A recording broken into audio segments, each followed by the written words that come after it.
Mesdames et messieurs, bonjour. Bienvenue à Matin Libre Politique, votre émission de décryptage et d'analyse des faits marquants de l'actualité.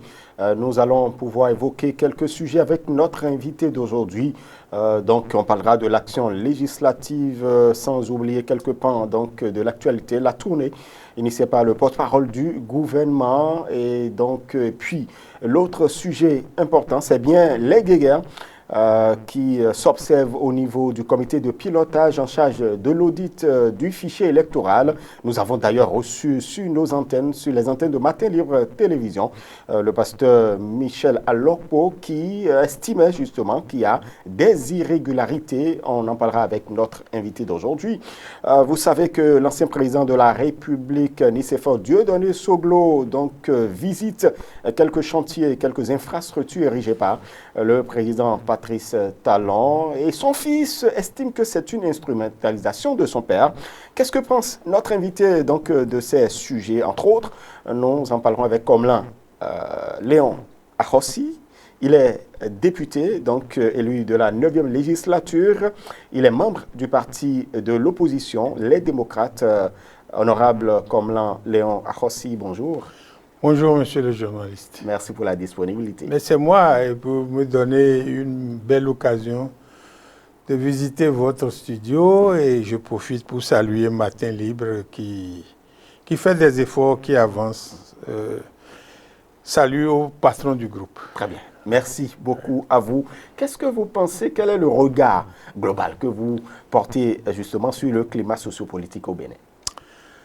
Je dois vous dire que le climat sociopolitique actuel est totalement différent de ce que nous avons vécu depuis, surtout si je me limite à partir de la conférence nationale. Le pays a connu une convivialité, des joutes électorales paisibles. Grosso modo, la politique était devenue, j'allais dire, notre cause commune. Mais depuis 2016, le ton, les images, les choses ont totalement changé. Et c'est un peu regrettable le regard que moi je jette sur le climat politique aujourd'hui. N'est pas bon. On n'a plus vu des prisonniers politiques il y a longtemps. Moi, je n'en ai jamais vu. J'étais encore fonctionnaire quand le PRPB faisait la chasse au PCB et autres. Aujourd'hui, nos prisons sont remplies de prisonniers politiques. Ceux qui ont eu la chance et l'agilité de fuir sont derrière les frontières depuis 6, 7 ou 8 ans. Vraiment, tout ça l'a fait que je souhaite vivement que le président Talon fasse ses valises en 2026, qu'il reparte. Je lui souhaite une très bonne santé, un après. Vous êtes pressé qu'il parte? Non, vous comme moi, vous connaissez la date. Mais nous, on veut que la date arrive vite. Ah bon? Parce que les démocrates veulent s'installer. Très bien. Mais en attendant, il y a tout de même peut-être une distinction, ou du moins, pour certains, il n'y a pas de prisonniers politiques quand on sait que ces personnes qu'évoquent souvent les forces de l'opposition ont des mêlées avec la justice, ils ont commis des impairs. Est-ce qu'on pourrait parler de prisonniers politiques? Je vais vous donner un exemple et ce sera peut-être sans commentaire. L'ancien garde des Sceaux, Séverin Kenom, a fait une sortie où il a balayé tout ça d'un revers de main. Oui. Et il n'y a pas de détenus politiques, il n'y a rien, le pays. Mais il est où aujourd'hui? Il est recherché par la police dans l'affaire de coup d'État. Donc, détenus politiques, il y en a eu, il y en a encore. Il y en a eu, il y en a encore. Qu'est-ce que le professeur Joël Aïvo a fait? Il a levé le doigt pour être candidat. Puis on a trouvé des subterfuges. Vous avez vu le juge Badamossi a fui, il nous a décrit les conditions dans lesquelles on leur a imposé. C'est le ministre Séverin que non. Bon, c'est sa parole contre voilà, la parole des autres. Non, je vous comprends, mais nous, on est obligé de prendre dedans l'essentiel. Parce qu'un magistrat de la criette qui abandonne, qui s'en va, d'abord un magistrat, ce n'est pas un fonctionnaire ordinaire. Il a déjà ses privilèges et ses honneurs. Maintenant, à la criette, j'ai entendu dire qu'ils ont des prix. Qui s'en va, il ne peut pas inventer des choses pour partir. Bref, il y a des prisonniers politiques. Il y en a. Et donc, cela vous fait dire que le climat n'est pas... Le climat n'est pas bon. Le climat n'est pas tout. Et puis, vous savez, Victor Hugo a été un exilé. Mais il s'est battu pour revenir. Talon a été exilé. Il s'est battu pour revenir. Donc, moi, je crois que ces choses-là, pour notre pays, c'est du recul. Très bien. Voilà, en termes, puisque vous êtes donc député, vous êtes élu de la 9e législature, que pensez-vous de l'action donc législative si vous devez faire peut-être un bilan à mi-parcours ou un bilan justement de cette législature? Oh, le bilan, c'est presque la fin. Non, c'est qu'on a subi la domination du nombre. Les autres sont 81, on est 28. 28 qu'on nous a concédé. Qu'on vous a concédé. Qu'on nous a concédé. Cela ne relève pas du suffrage? Je le répète. Oh non. 28 qu'on nous a concédé. Et vous savez, on est dans un système de majorité. Donc, nos points de vue n'ont pas toujours trouvé la sentinelle pour passer. Les autres, malheureusement, le président de la République a dit qu'il fait voter ces projets de loi les yeux fermés. Donc, chaque fois qu'il y a des textes qui demandent qu'on creuse, qu'on fouille, qu'on recourt à nos consciences pour voter, on les voit les yeux fermés. Donc, on a fait ce qu'on a pu. Nous avons accompagné, il faut le dire, ce qui, à nos yeux, avantageait la République. Mais les autres, on s'y opposait. Il y a tout de même certains qui estiment que vous êtes contre tout, presque. Non, je vais vous donner des exemples. Oui. Le premier budget de l'ère de la rupture, c'est rupture qu'on appelle ça. Hein. Oui. Le premier budget a été voté à l'unanimité. Le deuxième, non. Mais le budget 2024, oui. moi j'ai voté pour. Donc, on ne peut pas dire qu'on vote systématiquement. Il y a plein de lois. La dernière loi, qui est une grande loi, Vision 160, ça a été votée à l'unanimité. Quand c'est des choses qui arrangent la République, on ne s'oppose pas. Les démocrates, ce n'est pas pour brûler le pays. Ce n'est pas pour faire écrouler, non, même pas le pays. Les démocrates, on vote. Et les autres aussi, ils font des votes de principe. Quand ils disent que les démocrates votent contre par principe, eux aussi font des votes de principe. Je vais vous donner un seul exemple. Oui. Pendant le débat budgétaire, les ministres expliquent. Et puis, sur les points d'ombre, on pose des questions. On demande qu'ils répondent par écrit.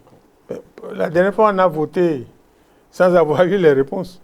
Et ils ont tous voté oui. Ça veut dire que dans un cas ou dans l'autre, on vote par principe. C'est ça la politique. Et l'Assemblée est le siège de la politique. Exact. Voilà. Et la conduite des travaux à l'hémicycle, vous qui avez quand même tout de même l'expérience, vous avez capitalisé des expériences en tant que parlementaire, la conduite des travaux, vous la trouvez comment? Non, la conduite des travaux ne dépend même pas de l'expérience. Ça dépend des directives que le président de l'Assemblée reçoit de son patron. C'est ça la réalité. L'Assemblée nationale est contre-pouvoir? Non, même pas contre-pouvoir. Moi, je voudrais seulement qu'elle soit un pouvoir indépendant, même pas contre-pouvoir. Un pouvoir indépendant? Oui, je veux seulement que ce... Mais vous savez, comme je l'ai déjà dit ailleurs, oui. Ce n'est pas propre au Bénin. Tous les chefs d'État veulent s'asseoir sur l'Assemblée pour justifier la dictature. Tous les chefs d'État, surtout en Afrique. Même ce qui se passe actuellement aux États-Unis. trompe, il force. C'est que là encore, il y a la constitution d'un État qui est devenu fort, où le président de la République, le chef ne peut pas imposer. Il prend la décision, la Cour suprême casse. Ben, on n'est pas encore à ce niveau au Bénin, en Afrique, on n'est pas encore à ce niveau. Donc, le président de l'Assemblée, moi je dirais c'est un passoire.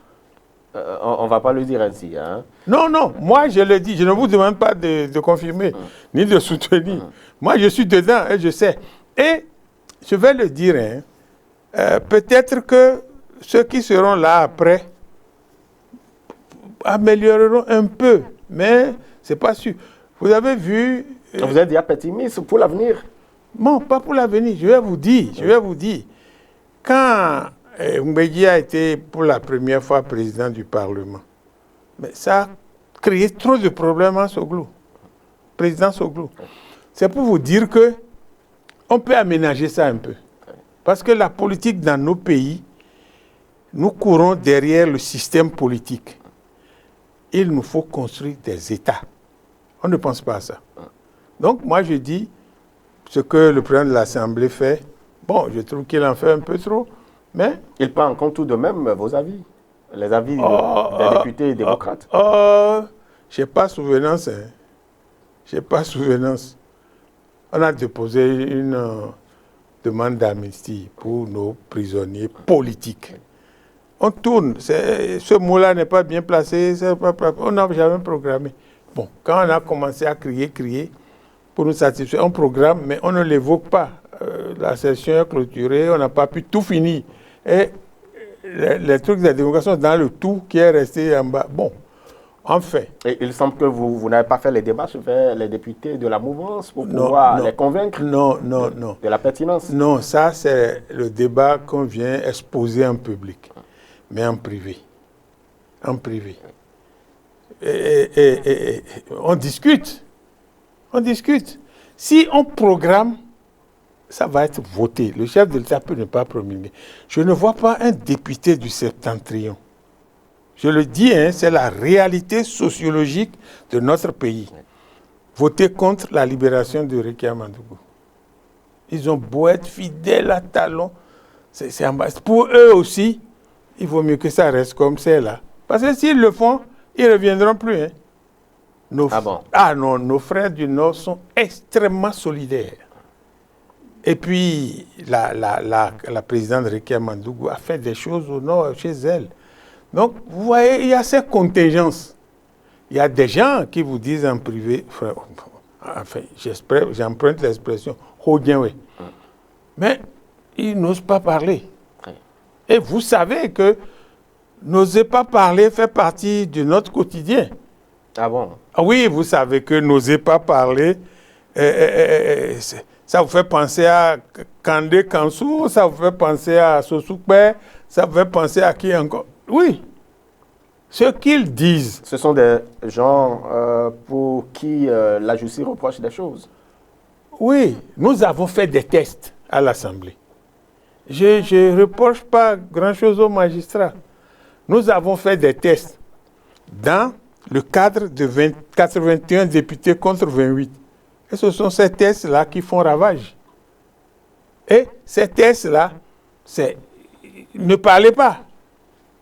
Ne parlez pas. Ah bon? Ces choses n'existaient pas. Quels sont ces tests alors qu'ils demandent aux Béninois de ne pas parler? Le harcèlement électronique. Ce que les gens disent, moi, je dis quelque chose. Ce qu'ils disent là, il faut faire vérifier. C'est tout. Si vous ne vérifiez pas, vous dites, ah, la loi interdit, on ne veut pas entrer dans le fond, la loi interdit de dire ça. Et puis, on prend les gens. Non, non. Quelqu'un qui dit, bon, moi, je ne le dirai jamais, quelqu'un qui dit, M. Kodjo est un voleur. C'est pas bon à entendre, c'est pas bon à dire. Exactement. Mais quand il le dit, demandez-lui pourquoi il dit Kodjo est voleur. C'est pourquoi on les appréhende, pour se faire entendre. Non, ils ont dit ce qu'ils ont dit, ils disent, ils répètent. Mais notre loi, partie de l'Assemblée, dit que c'est harcèlement. Point. Donc les juges disent, la loi dit que c'est harcèlement. Et puis, ils appliquent simplement. Ils appliquent. Mais ils sont dans la logique. Je ne les trouve, je ne les condamne pas. Très bien. C'est pourquoi j'ai dit l'Assemblée là. Bon, c'est légèrement mieux que la 8e. Légèrement mieux parce qu'au moins on est là. On a une minorité de blocage, ça nous permet certaines choses de mettre le haut là. Voilà. Et de quelle législature rêvez-vous pour la 10e? Oh, d'une législative qui ramène la République au centre du débat.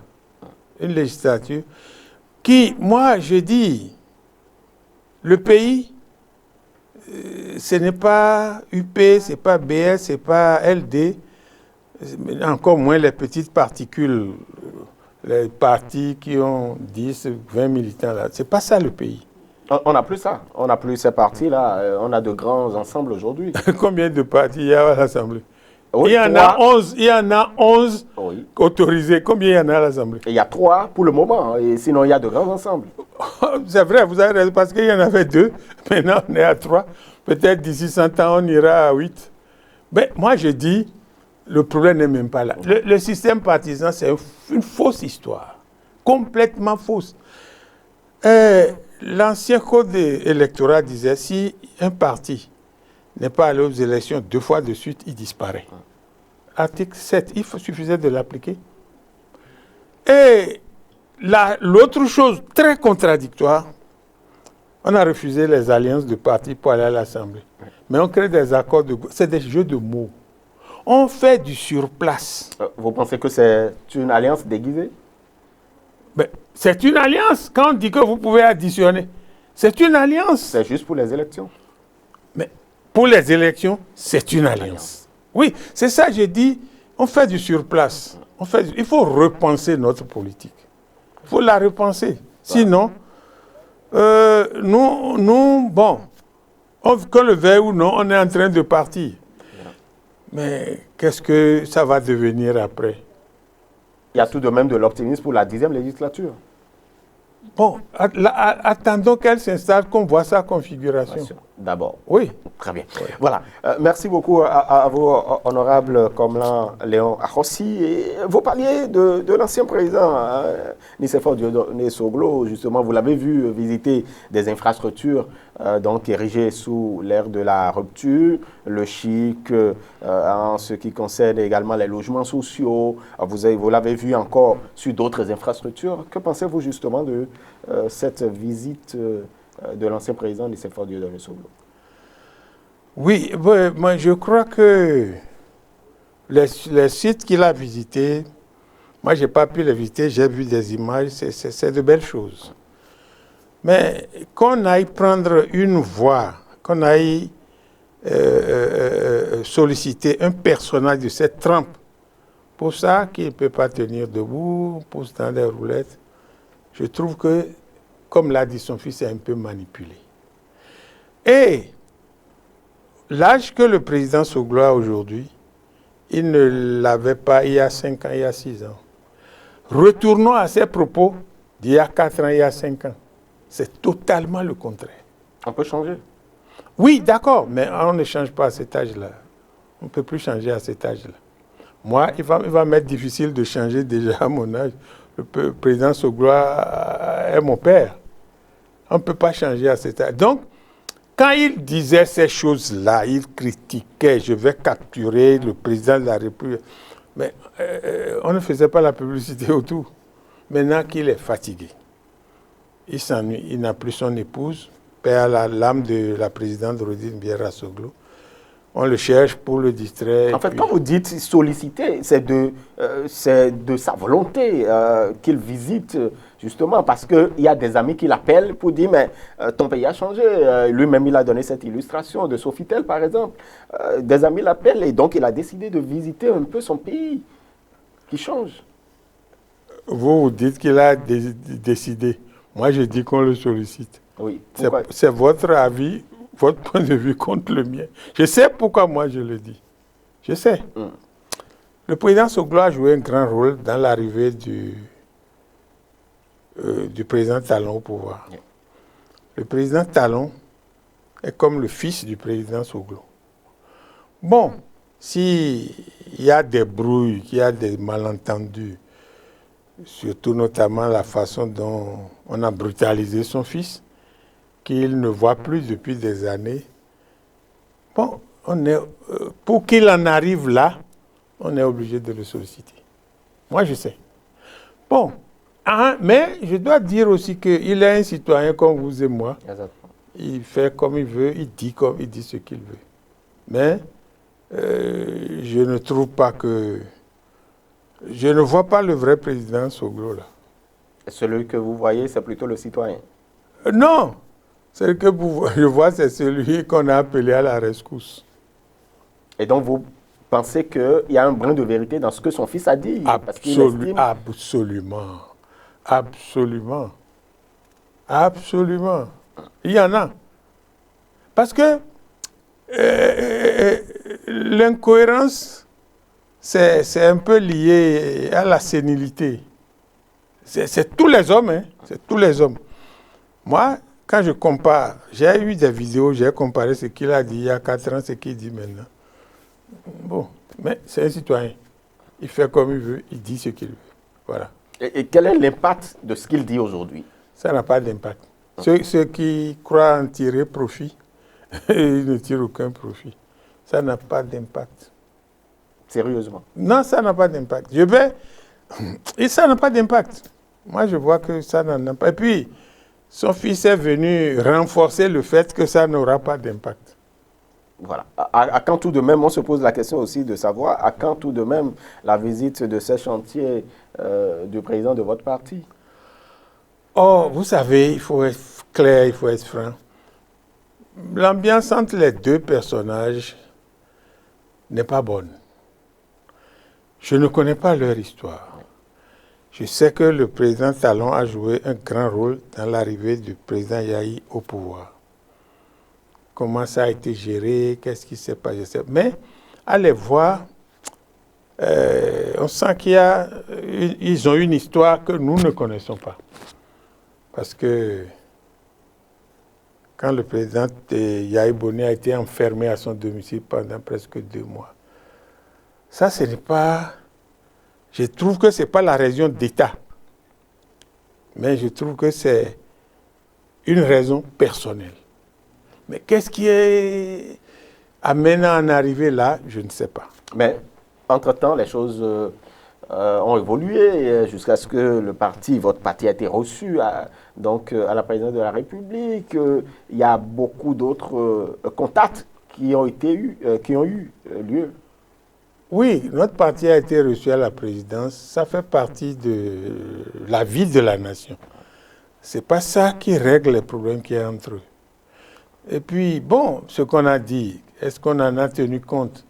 La seule chose que j'ai retenue, c'est le truc du fichier qu'ils sont en train de faire. Le fichier électoral. Oui. Bon, le reste, et puis, on a demandé la loi d'amnistie. Le président nous a dit sur place que ça n'aura pas lieu. Donc, moi, je crois qu'ils ont un problème entre eux. Je souhaite qu'un jour, ça soit réglé. Quand vous dites un jour, c'est avant son départ?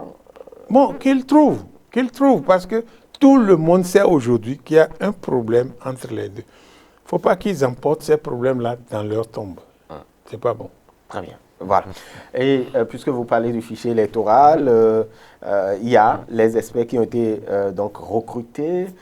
Ils ont d'ailleurs été rencontrer le président de la Cour constitutionnelle. Mais avant, il y a eu quand même, on pourrait dire, des guéguerres entre certains membres du comité de pilotage, Jean-Baptiste Elias, le président, et puis Michel Alokpo, qui fait partie également du comité de pilotage, alors que c'est les forces de l'opposition qui ont commis le comité de pilotage. Mais qu'est-ce qui se passe concrètement?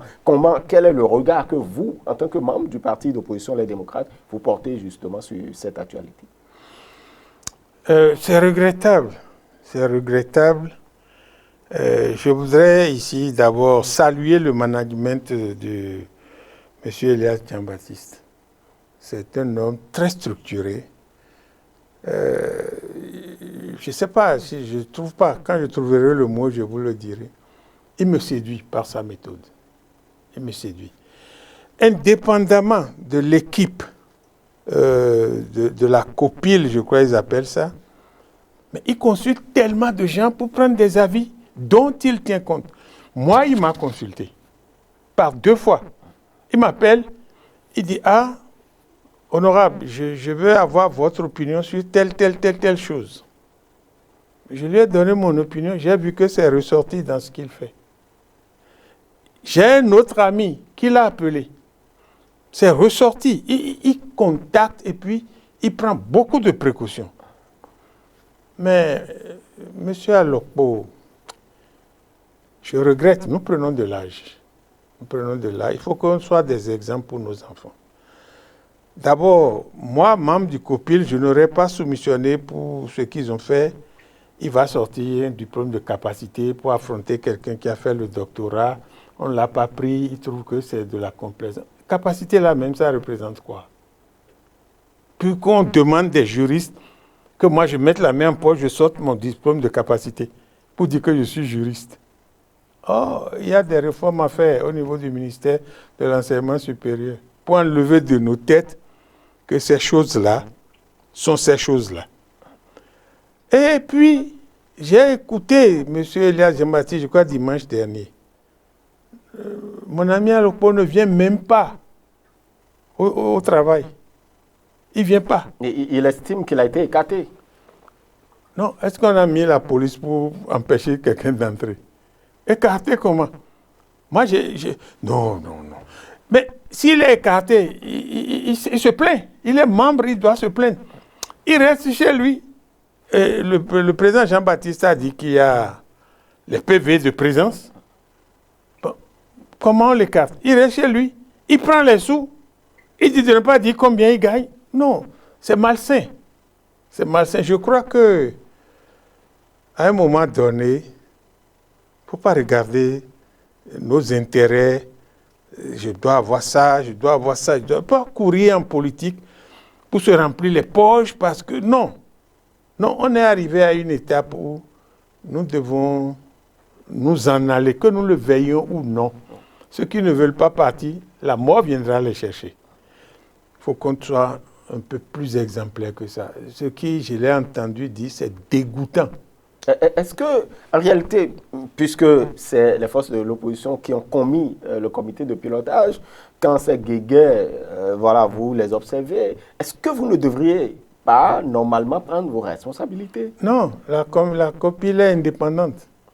Indépendante. On ne peut pas remanier. On ne peut, bon. Pas remanier, mais est-ce que vous avez rencontré les membres? Non, la COPIL n'est pas sous notre contrôle. Nous n'avons pas leur dicté comment ils vont fonctionner. Ils ont un règlement intérieur. Je crois de temps en temps, ils parlent avec le ministre de la Justice. Ils sont totalement autonomes. On ne peut pas aller. Et puis, je vais vous dire, ceux qui sont bien nés pour la vie. Je n'ajoute pas le reste. Oui, si vous n'êtes pas bien né, vous n'êtes pas bien né. On peut pas faire autrement. Non, moi, j'ai sincèrement regretté ça. J'ai sincèrement regretté ça. Bon, heureusement que M. Jean-Baptiste Elias, il avance. C'est ça qui me plaît. Vous gagnez de l'argent, vous ne voulez même pas qu'on sache. C'est comme si c'est le gouvernement de la rupture. Personne ne doit savoir. Non, c'est la parole de Jean-Baptiste Elias. Mais est-ce que M. Alokpo est venu sur votre place? Il vous a dit combien il gagne? Il est venu, mais bon, on ne lui a pas fait la question parce que c'était... Relancez, pas au hasard, dites-lui, est-ce que vous pouvez dire pourquoi vous communiquez? Non. Et puis, vous ne venez même pas, vous dites qu'on vous empêche, on m'empêche en faisant quoi? Et puis, il y a un autre Sénégalais qui a fourni de faux documents et qui attaque la COPIL. Non, je crois, moi... Si on n'est pas moralement résistant, tout ça vous déstabilise. Mais je félicite le président Jean-Baptiste. Je félicite. Il n'avait aucune raison de m'appeler. Il n'en avait aucune. Est-ce que c'est parce qu'il vous a appelé que vous approuvez? Non, non. Il m'a demandé mon avis sur certaines choses. Je le lui ai donné. Il m'a dit que son esprit n'avait pas accroché ça. Et puis dans ce qu'il a fait, j'ai vu que c'est ressorti. Je vais vous donner un tout petit exemple. Je lui ai dit, il ne faut pas que vous recrutiez un comptable. Demandez au ministère des Finances de vous donner un comptable. Ouais. Il a demandé. Parce que s'il recrute un comptable demain, ça peut poser problème. Mais si c'est un comptable public, il n'a rien à y voir. Bon, voilà un seul exemple. Il y a des choses. Et il les suit. Il les expose en plénière chez les autres. Quand les autres approuvent, il le fait. Moi, je trouve que globalement, c'est un monsieur bien. Et puis, ce n'est pas parce qu'il m'a reçu. Hein, je le trouvais, dans ses interventions, dans ses propos, je le trouvais assez équilibré. Assez équilibré. Il n'est pas violent verbalement, mais ce qu'il a dit, rien ne l'empêche de le dire. Très bien. Et qu'est-ce qu'on peut attendre justement du fichier, de l'audit du fichier électoral? Aujourd'hui, les experts sont là, ils ont commencé justement. Moi, je crois qu'on doit en attendre quelque chose de bon. Quand je dis quelque chose de bon, non pas parce que on trouverait que le gouvernement, le régime a fraudé, le régime a fait ça, mais les histoires de correction. Moi, je suis... je vais dire que je suis politicien. Et j'ai des électeurs qui n'arrivent pas à voter parce qu'ils se sont perdus dans les bureaux de vote. Si on peut retrouver tout ça, qu'on corrige, et comme ça se passe, je crois qu'on va les retrouver. Des gens qui ont un bureau de vote à 100 mètres, à 200 mètres, mais qui retrouvent leur nom parfois à 5 km. Et puis, qu'est-ce qu'ils gagnent à payer les étudiants pour aller voter? Non. Moi, je crois que ça va nous aider. A-t-on besoin forcément de l'audit du fichier électoral pour le faire? Est-ce que l'ANIP ne pourrait pas le faire, la Sénat? Parce que pour certains, on n'en a pas besoin. Non, ils se trompent. Ils se trompent parce que les gens qui travaillent, c'est l'ANIP, la Sénat n'a pratiquement rien à y voir. Les gens qui travaillent là-bas, comme l'a dit le président de la copie, ils ont un seuil de fatigabilité. Et Dieu sait qu'ils sont surchargés. Quelqu'un qui veut écrire né en 1980, qui se trompe, qui écrit au lieu de 9, il met 8. Mais né en 1880, il est vivant là maintenant. Et puis, après, on trouve que son père est né après 1880. Non, il y a de petites choses qui sont liées à la nature humaine qu'il faut qu'on corrige. Les noms mal écrits, et ce qui est sur votre carte d'électeur ne correspond pas très bien à ce qui est sur la liste où vous devez marger. Moi, je crois que c'est de petites choses qu'il faut qu'on corrige. Et je crois que malgré les petits problèmes que l'on tente de créer à la copile, je crois qu'ils vont faire l'essentiel. Très bien, voilà. Et donc, en tout cas, les experts sont sur le territoire béninois et qui ont cette possibilité de pouvoir vérifier et d'auditer le fichier pour le bonheur et pour l'apaisement, pour les élections générales de 2026. Voilà. Vous suivez un peu la tournée du porte-parole du gouvernement? Ah oui, voilà encore une histoire. En fait, pourquoi vous parlez d'histoire? C'est une bonne chose. Ah bon. Et ce qui est bon à l'Est ne l'est pas toujours à l'Ouest. Et bon, il est sorti du palais. Je crois que sa tournée, ajoutée à ce que font les prétendus ministres conseillers. Pas prétendus, ils ont été nommés. Ils sont ministres conseillers. Vous connaissez leur cabinet? J'ai voyagé avec un ministre le mois dernier. Un ministre, un vrai. Et je lui ai dit, ah, tu pars? Il dit oui. Et il dit qu'il va régler. Il dit, bon, tu as passé service à ton ministre conseiller. Il me regarde, il dit, c'est ministre ça. Bon, ce sont des confidences en privé. Oui, mais c'est pour vous dire ce que les gens pensent de ça. Bon, non, je crois que le président Talon aurait dû ne pas faire ça. Parce que ça consomme de l'argent, ces choses-là. Ils vont être payés 5 millions, 6 millions, 7 millions. Ils ont voiture, ils ont bon d'essence, garde-corps, chauffeur. Ils ne sont pas inactifs. Vous les voyez sur le terrain. Qu'est-ce qu'ils font? Ils sont en train, vous les voyez, par exemple, le ministre en chef des infrastructures, vous le voyez en train donc, de vérifier un peu, de contrôler un peu les infrastructures. Voilà, il y a beaucoup d'autres ministres conseillers. Il y a un directeur des infrastructures. Qu'est-ce qu'ils font qui était en rade que personne ne faisait? Je vais vous donner un exemple. Il y a un ministre conseiller qui, quand on a corrigé le bac, il se promenait dans les centres de correction du bac. À quoi ça sert? Pour vérifier si tout marche bien. Mais depuis là, le bac n'a jamais marché. Et puis, ministre de l'enseignement supérieur, Mais on a un bon ministre, la dame. Moi, je trouve que c'est un bon ministre qui couvre. Bon, enseignement secondaire, il y a eu quelque chose de turbulence. Bon, la dame à qui on a confié, je la trouve calme, posée, et les contacts qu'elle prend. Et puis, on va mettre on met des gens qui les dérangent, qui se prennent pour des ministres, qui les dérangent. Il ne les dérange pas. Il les dérange. Parce que le ministre n'a toujours pas le temps d'être sur le terrain. Pourtant, le ministère tournait, directeur de cabinet, directeur des ressources. Non, je trouve que ces choses qui arrivent font un peu... C'est des signes que le gouvernement... je ne dirais pas en désarroi, c'est un peu trop fort, mais que le gouvernement est en train de chercher à remonter la pente. C'est comme ça que vous l'interprétez? C'est comme ça, parce que le ministre, le porte-parole du gouvernement, c'est vrai, hein, la vie lui sourit, il court derrière la vie. En réalité, les populations ont besoin d'avoir une certaine idée de ce qui se fait, pour leur bien-être. Et donc, le porte-parole du gouvernement se déplace pour pouvoir échanger avec les populations. Mais et tout ce qu'il dit à la télé, là, tout ce qu'il dit à la radio, ORTB, là, ça va jusqu'à Malanville. Moi, j'ai travaillé là-bas, je captais.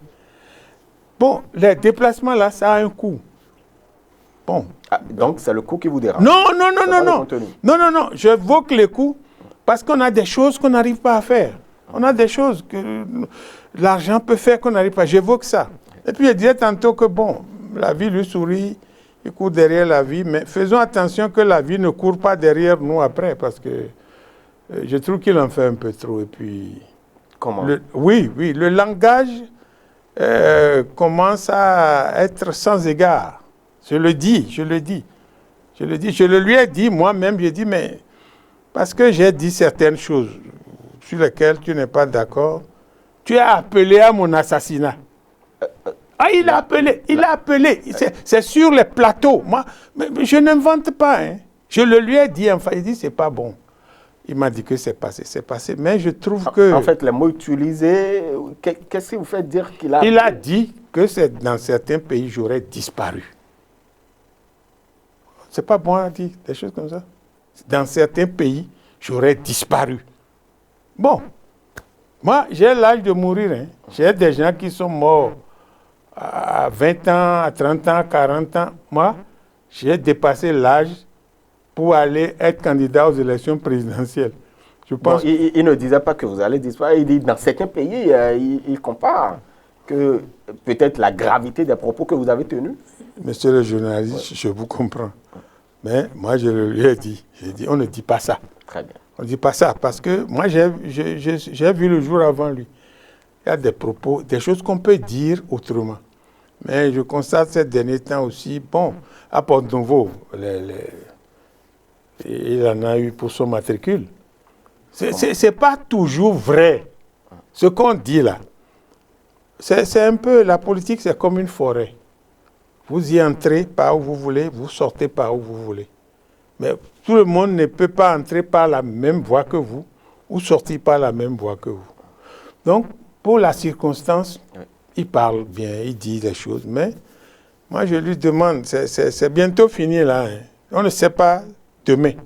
En fait, qu'est-ce que vous le reprochez fondamentalement? C'est le contenu de... Non, il y a deux choses que j'évoque.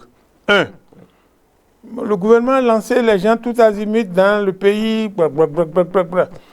Ça, c'est un signe de fébrilité. Vous voulez parler? D'accord. Bon, oui, tout ça. Et puis, porte-parole du gouvernement, fin de réa, il sort, il commence à se promener. Puis... Pas se promener. Il rencontre des populations. Oh, est-ce que ces populations-là, c'est des gens nouveaux? Non, ils savent. Ils savent.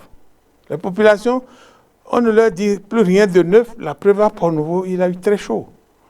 Bon, mais ce que je dis fondamentalement, on peut faire ce qu'on a à faire. On peut faire l'option. Mais ménageons. Parce que demain, vous et moi, on n'est pas sûr de voir demain. On fait plein de projets et puis demain, on n'est pas là. Donc moi, je crois que il court Mais il ne faut pas que la vie le rattrape. J'aime pas. Est-ce que ce n'est pas ces propos qu'il n'aime pas? Je n'ai pas compris. Est-ce que ce n'est pas ces gens de propos qui n'approuvent pas quand vous les tenez? Moi, je ne demande pas d'approuver. Je ne demande pas d'approuver. Je fais mon constat, je dis ce que je pense. Très bien. Maintenant, Oui. Moi, je suis porte-parole de personne. Quand vous êtes porte-parole là, je ne suis pas sûr que le président Talon dise les choses de la même façon que lui le dise. Or, aujourd'hui, c'est le président Talon qui est son patron, c'est lui qui le soutient. Je ne dis pas que c'est son Dieu.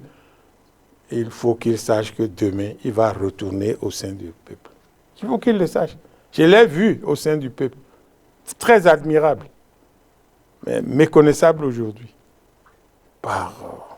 Non, c'est pas bon. La vie peut nous sourire. C'est l'engagement au service de l'État. Non, on peut s'engager autrement. On peut s'engager. L'engagement au service de l'État. Mais moi, dans l'opposition, je suis engagé au service de l'État. Vous croyez que l'opposition n'apporte rien? Je suis engagé au service de l'État. Mais je ne vais jamais dire des choses pas bien aux gens. Je ne veux pas. D'accord. Je ne veux pas. Très bien, parfait. Et vous savez que très bientôt, nous allons célébrer les 65 ans d'indépendance. Vous avez connu beaucoup de périodes pour notre pays, le Bénin. Et quand vous faites une rétrospection, véritablement, quel bilan on peut faire, le Bénin indépendant, 65 ans après? Le Bénin indépendant, 65 ans après, a quand même évolué. Et nous avons connu, on est rentré dans une dépression à l'ère de la Révolution. Le Bénin a failli s'écrouler. Mais Dieu merci, la conférence nationale nous a permis de relancer le pays. Et je dois dire que ça avance. Même sous ce régime, il y a des acquis. Il faut dire. Parce que le président de la République fait l'effort de remettre le pays à neuf. Tout le monde le constate. Seulement que c'est un peu trop ce qu'on fait circuler dans nos villes aujourd'hui, c'est un problème. Mais je ne lui reproche pas ça trop. Il remet le pays à neuf. Mais 65 ans après notre indépendance, j'ai le cœur serré de constater qu'on a des prisonniers politiques. Ça, les gens peuvent dire que ce n'est pas politique. Moi, je dis que c'est des prisonniers politiques. Je prends le cas d'Adjavon. Il est passé devant le tribunal. On a jugé. Délai d'appel passé. On le renvoie devant la criette. 20 ans de prison. Bon, c'est politique. Ça dit, on ne se cache pas derrière un doigt. C'est politique. Je souhaite que la fête se passe très bien et que nous fassions nos adieux au président Patrice Talon. Que lui et sa famille se retrouvent à... C'est trop tôt de faire les adieux. Je ne le verrai plus un autre 1er août. Sauf s'il vient comme moi, en curieux. Donc, c'est adieu pour 1er août, là, c'est adieu, c'est fini. Je souhaite qu'il retrouve le calme, la sérénité. J'ai vu les présidents nigériens, les anciens jouer à Djila. Et j'ai vu Gowon, tout ça. Bon, je souhaite cette ambiance. Je lui souhaite cette ambiance. Je la lui souhaite surtout avec son prédécesseur. Parce que au-delà de la politique, au-delà de tout ce que nous pouvons avoir, la vie a un sens. La vie a un sens et il faut qu'on la lui restitue et qu'on vive. Nous sommes passagers sur la terre. Qu'on vive. On va faire la politique. Mais l'heure de la politique passe, on va faire. Moi, je n'ai jamais voté pour le président Talon. Mais quand il a été élu, moi j'ai écrit pour le féliciter. Je lui ai écrit. Et j'ai écrit à chacun des ministres. Il y en a qui ont eu vraiment l'élégance de me répondre. Je pense à Madame Matisse, je pense l'ancien ministre de l'enseignement secondaire, ils ont eu l'élégance de me répondre. Le ministre des Mines, lui m'a vu, j'ai dit, ah, monsieur le ministre, je vous envoie. Il dit, oh, qu'est-ce que c'est lui? Il dit, lui, il a le temps de le lire. Maintenant, il a le feu aux fesses, il a disparu sans adresse. La vie, il faut la vivre en restant dans les normes. Je souhaite que indépendance 2026, tout ce qui est prisonnier politique, détenu politique, tout ça soit derrière nous. Très bien. Vous voulez parler de l'indépendance 2025 Non, je souhaite que 2026, voilà, on la fête. Très bien. Sans ces choses-là. On va fêter ça dans quelques jours avec les prisonniers, tout ça. 2026, que celui qui va remplacer Talon et les démocrates s'impliquent, se préparent à le remplacer, que ça soit plus détendu. Ah, vous le dites, mais nous ne connaissons pas jusque-là le duo candidat du Parti Les Démocrates. On n'en sait rien du tout. Alors que la présidentielle est là, les législatives sont là. On a 11 partis politiques régulièrement enregistrés. Oui. Dites-moi duquel vous connaissez le duo. Tout de même, l'attente est quand même parlante au niveau des démocrates. Non. On sait que la majorité, ils attendent l'orientation du chef de l'État. Mais qui attendez-vous au niveau du Parti Les Démocrates? Bon, je relève quelque chose. La majorité attend l'orientation du chef de l'État. Ça veut dire qu'eux, ils ne peuvent pas désigner. D'abord, c'est vrai, c'est vrai. Maintenant, nous, le débat est très avancé. On n'est pas en retard. Le débat est très avancé. Et vous êtes à quel niveau maintenant? Oh, on a fini la collecte des volontaires. On a fini la collecte. On est en train de se pencher sur chaque cas. Parce que vous savez, les démocrates, on n'a pas de moyens financiers. Vous n'en avez pas? Non, on n'en a pas, on n'en a pas. On se cotise entre nous les petits sous. J'ai demandé au trésorier l'aide de l'État au parti. Il dit qu'on n'en a plus reçu il y a un bon moment. Bon, comment on va faire? Ce n'est pas ma pension de retraite ou mes primes de l'Assemblée qui peuvent financer une campagne présidentielle. Bon, donc tout ça là, on réfléchit. Toi, Paul, qui veut être candidat là, est-ce que tu as des relations qui peuvent nous aider? Toi-même, est-ce que tu peux? Est-ce qu'il y a des questions qui sont sur la table? Il faut qu'on les règle. Militantisme, mais aussi tout ça. On est en train, on ne sera pas absent aux élections présidentielles. On ne sera pas absent. Très bien. Et jusqu'à quand on devrait attendre le duo candidat? Le temps que ça durera. C'est-à-dire, on n'en sait rien? Ah non, non. Moi, je ne peux pas vous dire. C'est un travail de comité. Moi, je ne suis qu'un membre du comité sur la vingtaine ou 25 que nous sommes.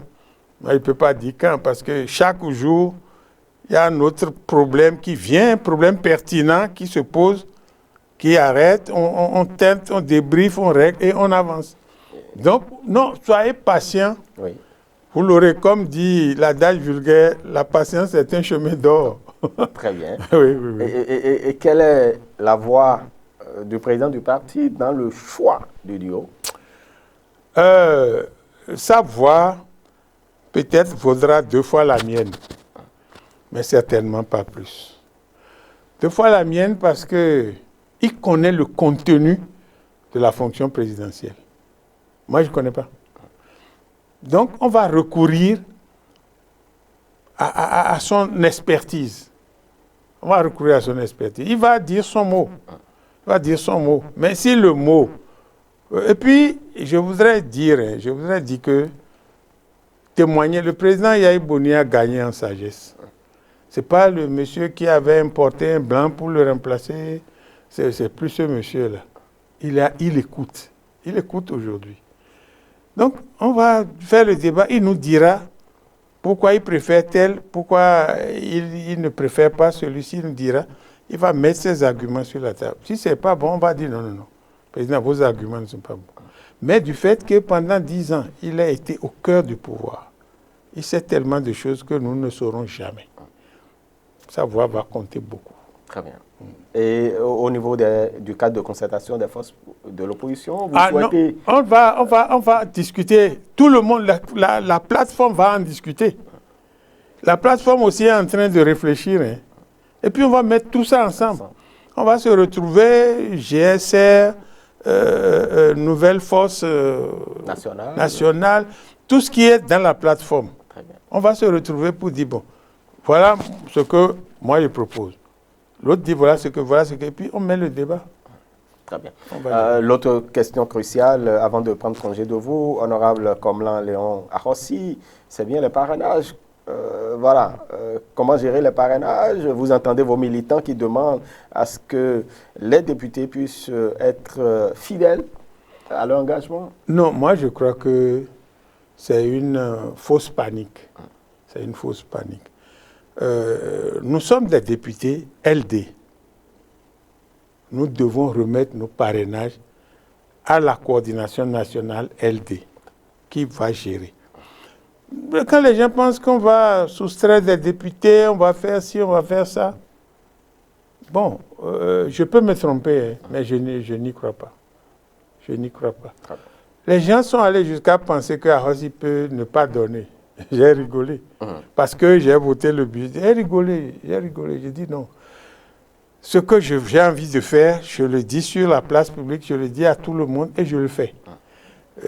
Ça là, je crois que celui qui va tenter ça, il faut qu'il fuit le pays. Parce que les gens vont le tuer. Les gens vont le tuer. C'est trop fort ce que je dis. Non, c'est fort. Pour tuer quelqu'un. La nuit, vous le surveillez, vous lui assénez un coup de marteau sur la tête. On ne va pas donner des idées. Non. Je dis, ça dit, l'ambiance est telle que il vaut mieux qu'on aille et qu'on échoue. Mais il ne faut pas que nous-mêmes, on s'empêche d'y aller. Ah non. Les gens sont furieux. J'entends les gens. Hein. Mais quelqu'un m'a dit, mais si quelqu'un fait ça, on va le lapider. Si on le lapide, il va mourir. Donc moi, je crois que cette idée, bon, je peux me tromper, mais cette idée n'habite personne des 28 députés. Très bien, voilà, très bien. En tout cas, c'est bien dit. Merci beaucoup à vous, honorable Komlan Léon Arrossi. Votre mot de fin, malheureusement, on est au terme de nos discussions. Ce ne sont que les premières discussions, donc certainement, nous aurons d'autres thématiques à aborder avec vous. Votre mot de fin à l'endroit donc des Béninois. Merci, monsieur le journaliste. Mon mot de fin, ça me vient du cœur. Je l'ai dit pendant l'émission, le pays, ce n'est pas UP, BR, LD. Le pays, c'est tout autre chose. Il faut qu'on commence à penser à construire un État. Au lieu d'être toujours dans des systèmes politiques, parce que vous avez vu, tous les ministres, la plupart des ministres de Yahi sont de côté de Talon. Si demain, c'est Adjavon, c'est Komi Koumtié, c'est Léadi, les mêmes personnes reviendront tous. Parce qu'ils sont connus, ils sont identifiés, les mêmes personnes. Mais ça n'avance pas le pays. Et puis parmi eux, il y a des gens qui ont de lourdes casseroles sur la tête. Donc moi, je crois que nous devons penser à commencer à construire un État. Les Américains ont construit un État qui a failli être interrompu pendant la guerre de sécession. Parce que les idées n'étaient pas les mêmes. Mais ils ont repris, et puis depuis 1704, je crois, ça s'est stabilisé.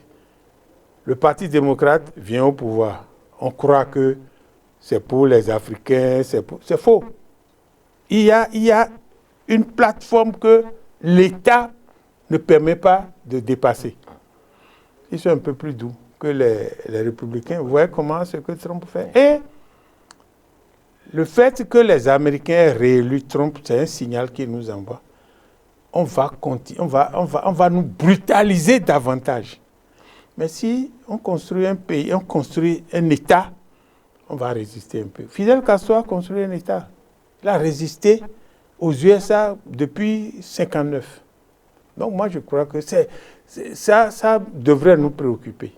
Il faut qu'on construise un État, qu'on cesse d'être dans les systèmes politiques. Celui-ci vient aujourd'hui, on tourne vers lui, on mange, il s'en va, on change. Je crois. C'est l'appel que je lance parce que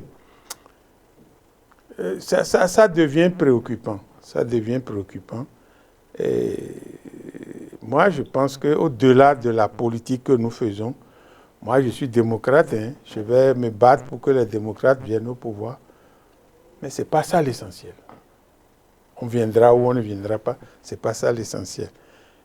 Pensons à l'État pour que un ministre ne se lève pas pour dire mettez-le sous mandat de dépôt. Mais aux États-Unis, le président prend des décisions, la justice conteste. Vous voyez ça se passer ici? Ou au Niger ou en Côte d'Ivoire? Non. Est-ce que ce n'est pas trop tôt pour les pays africains? C'est du chemin. Mais c'est le chemin qu'il faut qu'on commence. Ah, c'est le chemin qu'il faut qu'on commence. Parfait. En pensant qu'on peut vivre. Il y a des plantons qui vont à la retraite qui vivent 80, 90 ans. Il y a des administrateurs, des grands fonctionnaires qui vont à la retraite qui meurent un an après. Donc, la vie, c'est pas ça. On ne peut pas courir derrière le matériel, derrière le positionnement. Bon, tu vois, j'ai vu quelqu'un DG sous Yahi. Il a volé, on l'a mis en prison. Il paraît que Yahi l'a même tabassé.